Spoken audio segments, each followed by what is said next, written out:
الحمد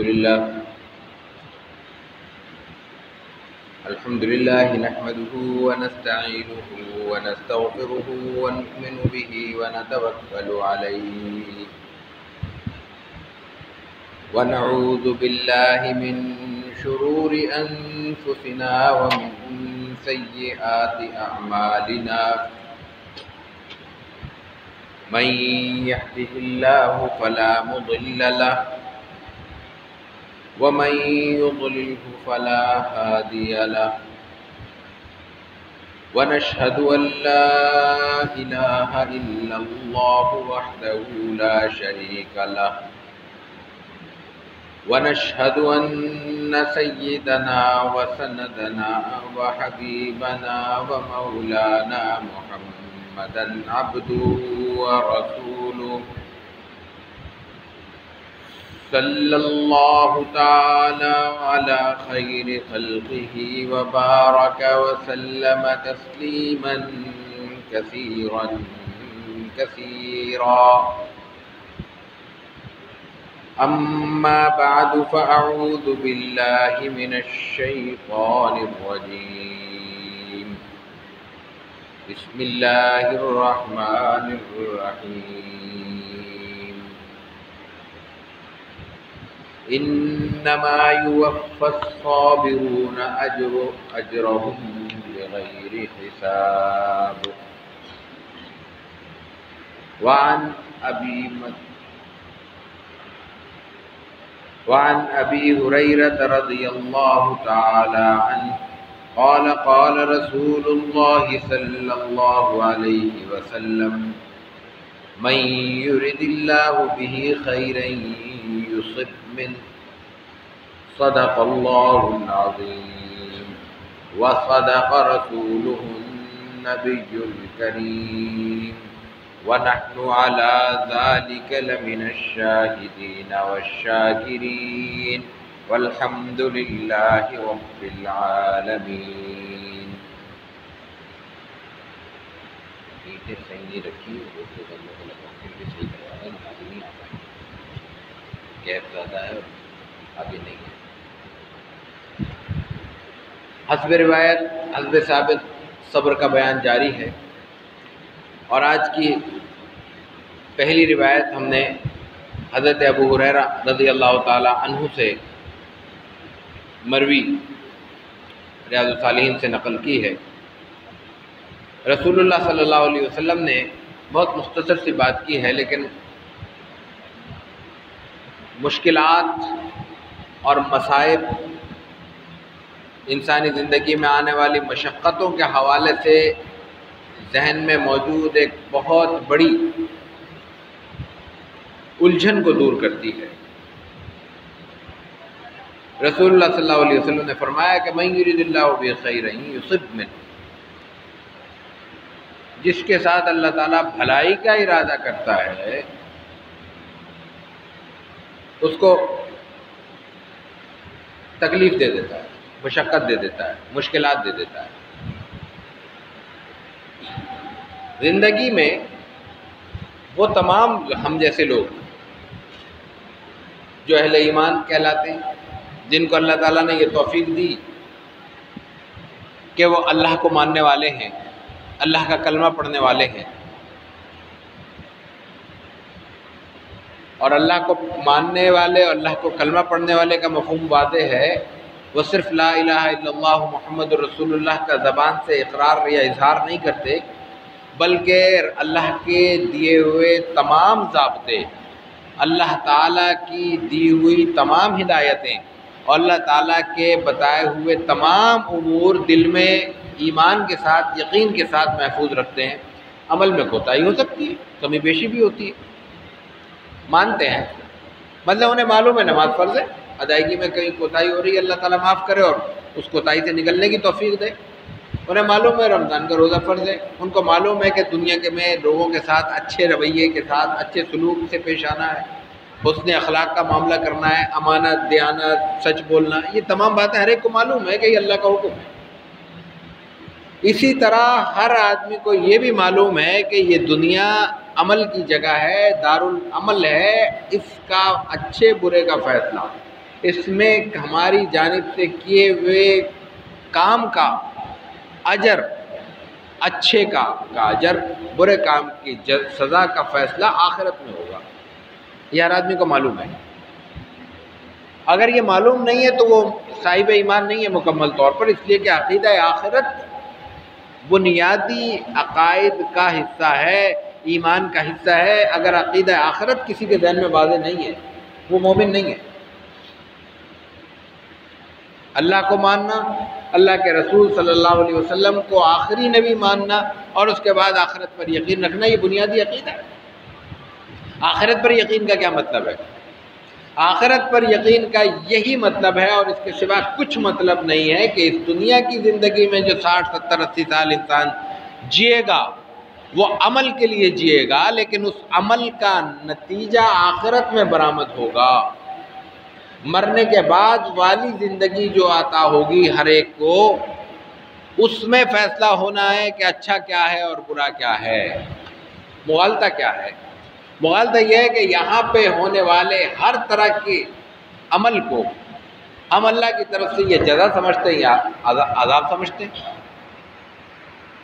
کوئی تکلیف آ گئی، فوراً اچھے خاصے معقول دماغوں میں جو پڑھنے لکھنے والے ہیں، جو اللہ پہ یقین رکھتے ہیں، جو ایمان رکھتے ہیں، جو ایمان آگے لوگوں تک منتقل کرنے کی ذمہ داری بھی انجام دیتے ہیں، ذہن میں آتا ہے پتہ نہیں کیا ہم سے گناہ ہو گیا، اللہ نے پکڑ لیا۔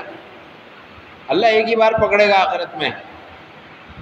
دنیا میں یقیناً انسان کو راہ راست پہ لانے کے لیے جھٹکے ضرور دے گا، جیسے انتہائی آخری درجے میں مریض کو جس کا ہارٹ فیل کی طرف جا رہا ہے اس کو جھٹکا دے دیتے ہیں، چلو شاید زندہ ہو جائے اور یہ واپس آ جائے۔ ہارٹ فیلئر میں بالکل اینڈ پر یہ عمل کیا جاتا ہے، طریقے ضابطے سے کیا جاتا ہے۔ مجھے اور آپ کو اختیار نہیں ہے کہ میں مرنے والے آدمی کو کرنٹ لگا دوں۔ یہ جھٹکے اللہ کی طرف سے اس لیے ہوتے ہیں کہ انسان پلٹ آئے، لوٹ آئے، واپس آ جائے اپنی منزل کی طرف، اپنے اصلی مقام کی طرف، اپنے اصلی گھر کی طرف لوٹ آئے۔ لیکن یہ جزا ہے نہ سزا ہے۔ یہاں پہ اگر کچھ اچھا مل رہا ہے وہ بھی آزمائش ہے، اور اگر کسی تکلیف، مشقت، تردد، بیماری، خوف، مصیبت میں مبتلا ہو رہا ہے وہ بھی آزمائش ہے۔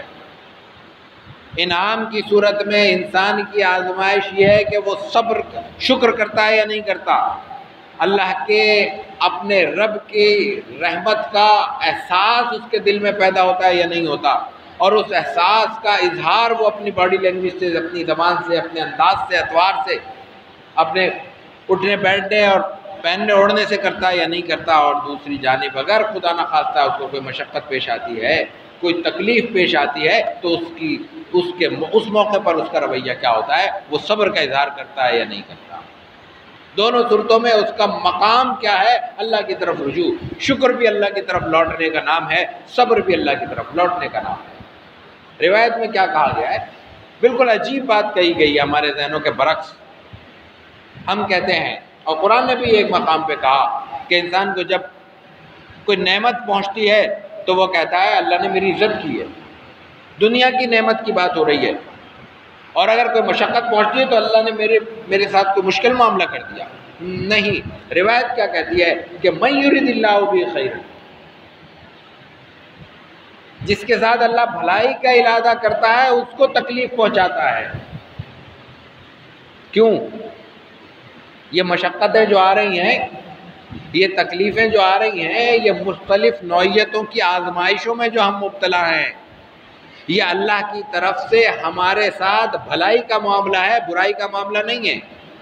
یہ ہمارے ساتھ اللہ کی خیرخواہی کا مظہر ہے، تکلیف کا، یہ اللہ کی ناراضی کا مظہر نہیں ہے۔ کیوں؟ اس لیے کہ تکلیف اگر آئے گی تو مومن کا رویہ کیا ہوگا، مشکل اگر پیش آئے گی اہل ایمان کا رویہ کیا ہوگا، اور ہوتا کیا ہے، ہوگا کو بھی چھوڑ دیجئے، ہوتا کیا ہے، مجھے اور آپ کو تکلیف آئے، دنیا جان کے ہم سب کچھ اپنی کوششیں کر لیں، آخر میں کیا کرتے ہیں، دعا کرتے ہیں، یا کرتے ہیں یا کراتے ہیں۔ کسی نیک آدمی بڑے کے پاس چھوٹے کے پاس چلے آتے ہیں، یار میرے لیے دعا کرنا، کچھ مشقت میں آیا ہوں، کچھ تکلیف میں آیا ہوں۔ یہ دعا کرنا اور کرانا دونوں صورتوں میں کیا ہے؟ اللہ کو یاد کرنا۔ اللہ کو یاد کرنے سے بڑی کوئی نعمت ہوگی؟ تو اللہ تعالیٰ اس ذریعے سے اپنے اس بندے کو جو دنیا کے معاملات میں الجھ کر تھوڑی دیر کے لیے صحیح اپنے رب سے غافل ہو چکا تھا، اس کو واپس اپنے دربار میں لے آیا، واپس اس نے اپنی بارگاہ میں اس کو کھینچ لیا ہے۔ اس سے بڑی سعادت مند روح کون سی ہوگی جس کو خود، حالانکہ میری ضرورت ہے میں اپنے رب کے پاس جاؤں، لیکن میرا رب مجھے اپنے گھر میں بلا لے؟ اس سے زیادہ میری سعادت کیا ہوگی؟ اس سے زیادہ خوش بختی کیا ہوگی؟ اس سے زیادہ، اور بڑی بات، اس سے زیادہ اللہ کی رحمت اور اللہ کی نعمت کیا ہوگی؟ تو مشقت یقیناً اللہ تعالیٰ سے عافیت مانگنے والی چیز ہے، مشقت مانگنے والی چیز نہیں ہے۔ رسول اللہ صلی اللہ علیہ وسلم نے جو دعا ہمیں تلقین فرمائی ہے وہ ہے کہ عافیت مانگو، اللہ سے معافی مانگو اور عافیت کا سوال کرو۔ عافیت کیا ہے؟ یعنی اسموتھلی زندگی گزرتی رہے، جو چلن بن چکا ہے، زندگی کا جو ڈھب طے ہو چکا ہے، جس طرح ہم روٹین گزار رہے وہ عافیت ہے کہ اسی طرح گزرتی رہے، اس میں اتار چڑھاؤ نہ آئے، اس میں اونچ نیچ نہ ہو، ہمارا شیڈول ڈسٹرب نہ ہو۔ ہم کس چیز میں کوفت میں مبتلا ہوتے ہیں؟ ہمارا ایک لگا بندہ ٹائم شیڈول ہے، اس وقت گھر سے نکلتے ہیں کاروبار کے لیے، ملازمت کے لیے، اپنے اور دھندوں کے لیے، اس وقت واپس آ جاتے ہیں، اس وقت آرام کے لیے چلے جاتے ہیں، یہ عام طور پہ کھانے کا وقت ہوتا ہے، یہ سب چیزیں طے ہیں۔ یہ کب ڈسٹرب ہوتا ہے؟ خدا نہ خواستہ اسپتال کے چکر لگ جائیں، خدا نہ خواستہ تھانہ کچہری ہو جائے، کورٹ فلاں ہو جائے، نہ سونے کے وقت برقرار رہیں گے، نہ کھانے پینے کے وقت برقرار رہیں گے، نہ جاگنے اور آرام کے وقت برقرار رہیں گے، نہ دفتر اور کاروبار کے وقت برقرار رہیں گے۔ اور ذہن پہ اس نئی مشقت کے جو اور سائیڈ ایفیکٹس ہوں گے، مالی مسائل ہوں گے، تھکاوٹ ہوگی، آرام کے سارے اوقات تبدیل ہو جائیں گے، وہ اپنی جگہ۔ تو عافیت کیا ہے کہ جو روایت بن چکی ہے، جس ڈھب سے ہم اپنی زندگی گزار رہے ہیں اس کے مطابق گزارتے رہیں، یہ عافیت ہے۔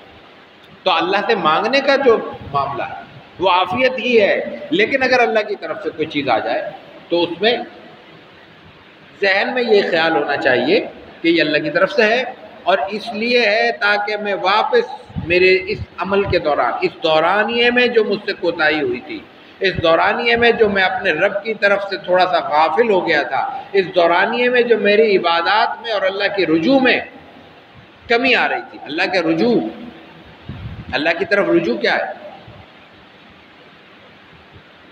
صرف نماز کے وقت میں آ کے غائب دماغی کے ساتھ، بے دھیانی کے ساتھ 2 سجدے کر لینا اللہ کے حضور حاضری نہیں ہے۔ اللہ کے حضور حاضری یہ ہے کہ انسان جب بھی کوئی کام کر رہا ہو اس کے ذہن میں موجود ہو کہ اللہ مجھے دیکھ رہا ہے، میرا یہ عمل اللہ کی موجودگی میں ہے، میرا یہ جو کام بھی کر رہا ہوں یہ اللہ کی موجودگی میں ہے۔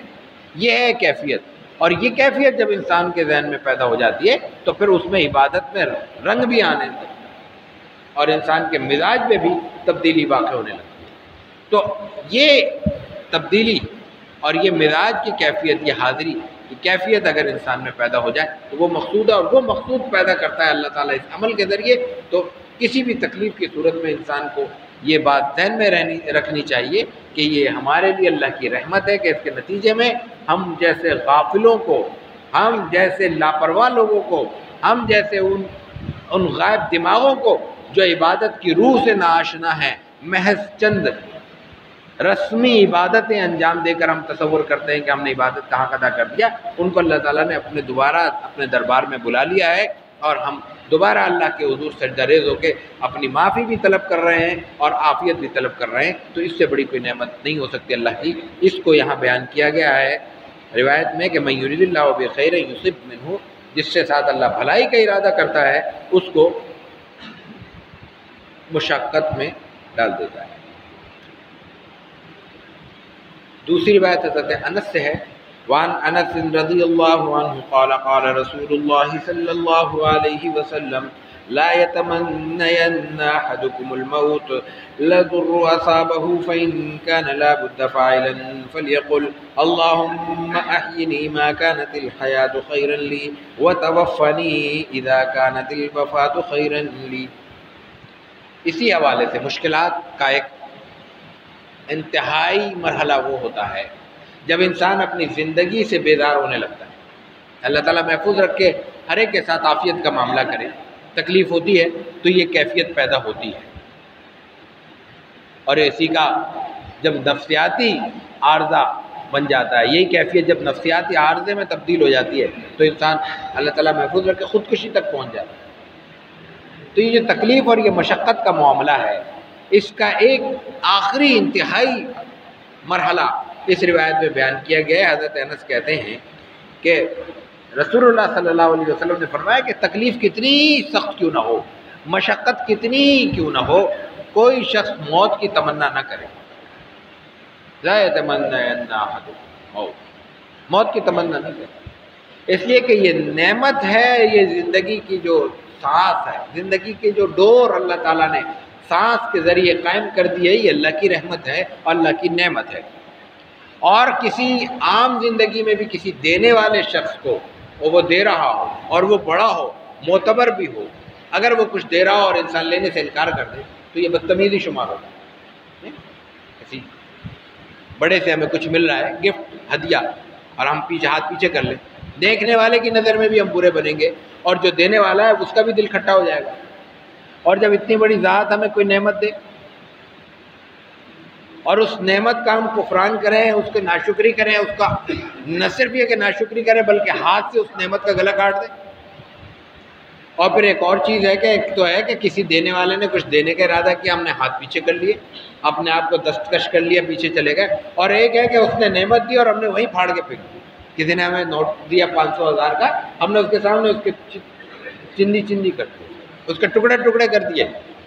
کیا تاثر جائے گا، کیا پیغام جائے گا دینے والے کے سامنے؟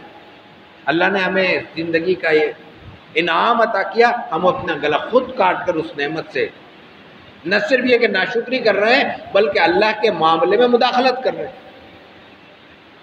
اس لیے لا تتمنو، بڑے سے بڑا مرحلہ ہو موت کی تمنا نہیں کرنا.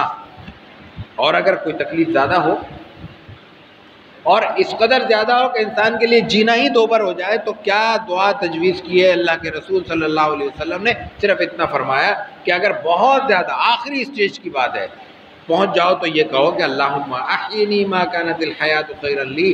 یہاں بھی زندگی کا ذکر پہلے کیا ہے، یہاں بھی موت کا ذکر بعد میں کیا ہے، یہاں بھی آغاز زندگی سے کر رہے ہیں. رسول اللہ صلی اللہ علیہ وسلم فرماتے ہیں کہ اس وقت پھر اللہ کے حضور یہ دعا کرو کہ اللہم احینی ما کانت الحیات خیرا لی، جب تک میرے لیے زندگی بہتر ہے اس وقت تک مجھے زندہ رکھ. میرے لیے زندگی بہتر کا مفہوم کیا ہے؟ کہ میں اپنا اچھا برا بھلا نہیں سمجھتا، نہیں جانتا، اتنی گہرائی میں جا کر میں اپنی تقدیر سے واقف نہیں ہو سکتا کہ میرے لیے کون سی چیز کس وقت بہتر ہے. تو سب سے زیادہ جانتا ہے، اس لیے کہ یہ سب چیزیں تو نے ہی دی ہیں، تیرے ہی علم میں ہیں. تو اس لیے جب تک میرے لیے یہ دنیا کی زندگی بہتر ہے اس وقت تک مجھے زندہ رکھ. اور وَتَوَفَّنِي إِذَا كَانَتِ الْوَفَاةُ خَيْرًا لِّي، جب میرے لیے اس دنیا سے رخصت ہو جانا بہتر ہو جائے اس وقت مجھے اس دنیا سے رخصت کر کے وفات دے. اب اس دعا میں اور اس دعا میں کہ اللہ مجھے مار دے، یہ جو کلمہ کفر ہم زبان سے کہتے ہیں اس میں دیکھیں کتنا فرق ہے.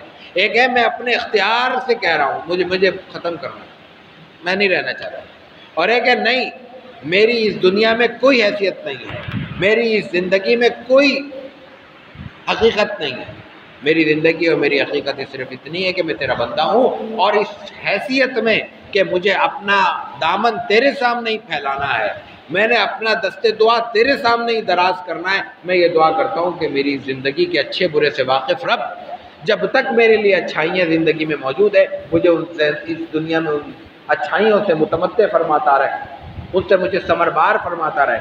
وہ اچھائیاں مجھے عطا فرماتا رہے، اور جب میرے لیے یہ زندگی وبال بن جائے اور جب میرے لیے زندگی میں جینا ممکن نہ رہے اس وقت میرے لیے، اور جب وفات بہتر ہو جائے، اس دنیا سے میرا رخصت ہو جانا میرے لیے اور میری عاقبت کے لیے بہتر ہو جائے، اس وقت مجھے اٹھا لے۔